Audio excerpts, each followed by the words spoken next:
కంటే అధ్వానంగా ఎయిర్పోర్ట్లో రామ్మోహన్ తెచ్చిన అప్రతిష్టపై చంద్రబాబు ఆగ్రహం. 5 రోజులైనా కొలిక్కి రాని సమస్య రంగంలోకి ప్రధాని. విమానయాన శాఖ తీరుపై సీజే ఆగ్రహం. హైదరాబాద్కు రావాల్సిన 26 ఇండిగో విమానాలు రద్దు. హైదరాబాద్ నుంచి వెళ్లాల్సిన 43 ఇండిగో విమానాలను రద్దు చేశారు. దేశవ్యాప్తంగా వందలాది విమానాలు రద్దయితే చేశారు. మనందరికీ తెలుసు, రామ్మోహన్ నాయుడు ఒక యువ కెరటం. టీడీపీలో ఉండి టీడీపీ ఎంపీగా ఉన్న ఆయన తనదైన శైలిలో ఒక చదువుకున్న వ్యక్తిగా, ఒక అద్భుతమైన పటిమగల నేతగా, మరి అనతి కాలంలోనే ప్రజల ద్వారా ఎదిగి మరి సాక్షాత్తు ప్రధానమంత్రి కూడా మెచ్చుకునే స్థాయికి ఎదిగిన రామ్మోహన్ నాయుడు మరి అత్యంత చిన్న వయసులోనే ఆయన మరి పౌర విమానయాన శాఖ మంత్రిగా తన సేవలు అయితే అందిస్తారు. కానీ ఈ విషయంలో మాత్రం చాలా గుర్రుగా ఉన్నారు. ఈయన మీద చాలా నెగిటివ్ అయితే ఇప్పటికైతే ఏర్పడింది, ప్రజల్లో కూడా ఏర్పడింది. ప్రధాని మోడీ కూడా మరి సీరియస్గా ఉన్నట్టు తెలుస్తుంది. దేశవ్యాప్తంగా ఇండిగో సంక్షోభంతో ప్రజలు అష్టకష్టాలు పడుతున్న వేళ ప్రధాని నరేంద్ర మోడీ నేరుగా రంగంలోకి దిగారు. కేంద్ర మంత్రి రామ్మోహన్ నాయుడు పనితీరుపై మోడీ అసంతృప్తిని అయితే వ్యక్తం చేశారు. విమానయాన శాఖ అధికారులతో నేరుగా మోడీ సమీక్షించారు. ఇండిగో సంక్షోభంపై మోడీ అధికారులు అడిగి తెలుసుకున్నారు.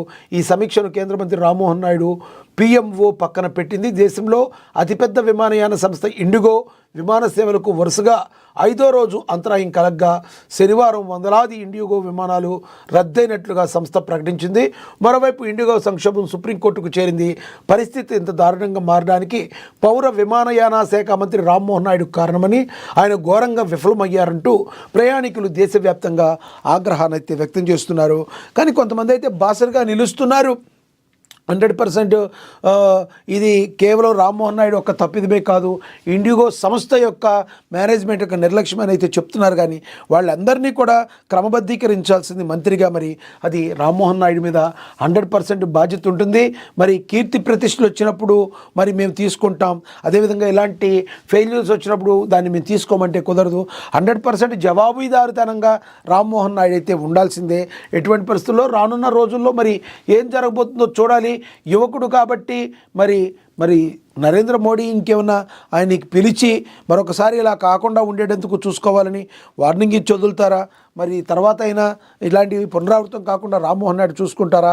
లేదంటే ఆఖరికి అటు చేసి ఇటు చేసి మరి మంత్రి పదవికే ఎసరొచ్చే అవకాశం ఉందా? వేచి చూడాలి. నేనైతే పర్సనల్గా అట్లా అనుకోవడం లేదు. 100% రామ్మోహన్ నాయుడు మీద నమ్మకం ఉంటుంది. కానీ ఇప్పుడైతే రామ్మోహన్ నాయుడు మీద ప్రజల్లో అయితే తీవ్ర వ్యతిరేకత అయితే ఉంది. నిన్న లేదు మొన్న గతంలో ఈ యొక్క 5 రోజుల కంటే ముందు రామ్మోహన్ నాయుడు చొరవ తీసుకుని అయ్యప్ప శబరిమల యాత్రకు వెళ్ళే భక్తులకి కూడా మరి ఇరుముడులు పెట్టుకోవడానికి సరిగ్గా ప్లేస్ లేదు అంటే, సరిగ్గా ప్లేస్ లేదు క్యాబిన్లో పెట్టుకోవాలంటే, అలా కాదని ప్రత్యేక చొరవ తీసుకుని అయ్యప్పల మనోభావాలను దెబ్బతీయకుండా ఉండేందుకు తన శాయశక్తిలో ప్రయత్నించారు రామ్మోహన్ నాయుడు. దానిలో సక్సెస్ అయ్యారు. మరి అది చేసిన కొన్ని రోజులకి మరి ఈ రకంగా మేనేజ్మెంట్ నిర్ణయం తీసుకోవటం, ఆ తర్వాత అప్రతిష్ట పాలు రామ్మోహన్ నాయుడు అవటం అన్నీ చకచక జరిగిపోయాయి. అఫ్కోర్స్ జరిగిన తర్వాత దాన్ని చక్కదిద్దే ప్రయత్నం అయితే కేంద్ర ప్రభుత్వం చేస్తుంది.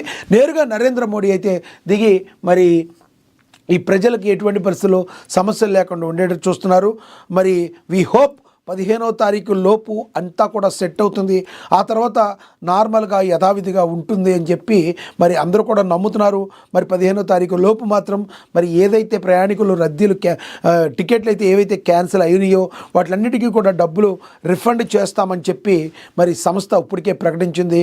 రిఫండ్ చేస్తాం సరే, ఎంతోమంది ఆశల్ని మరి తొందరగా వెళ్ళాలి, అన్నింటినీ కూడా కొలవగలమా అని చెప్పి మరి ప్రజలందరూ కూడా ఎవరైతే ప్రయాణికులు ముఖ్యంగా ఎవరైతే ఇబ్బందులు పడ్డారో వాళ్ళందరూ కూడా తీవ్రమైన అసంతృప్తితో ఉన్నారు. మరి చూడాలి రానున్న రోజుల్లో ఏం జరగబోతుంది అనేది. ఇక తొలిసారి Indian super cross racing CM రేవంత్తో కలిసి వీక్షించిన సల్మాన్ ఖాన్ వావ్ అనిపించేలా విన్యాసాలు. తెలంగాణ ముఖ్యమంత్రి రేవంత్ రెడ్డి, బాలీవుడ్ నటుడు ఇండియన్ మెగాస్టార్ సల్మాన్ ఖాన్ ఒకే వేదికపై మెరిశారు. శనివారం హైదరాబాద్ గచ్చిబౌలిలోని జిఎంసి బాలయోగి అథ్లెటిక్స్ స్టేడియంలో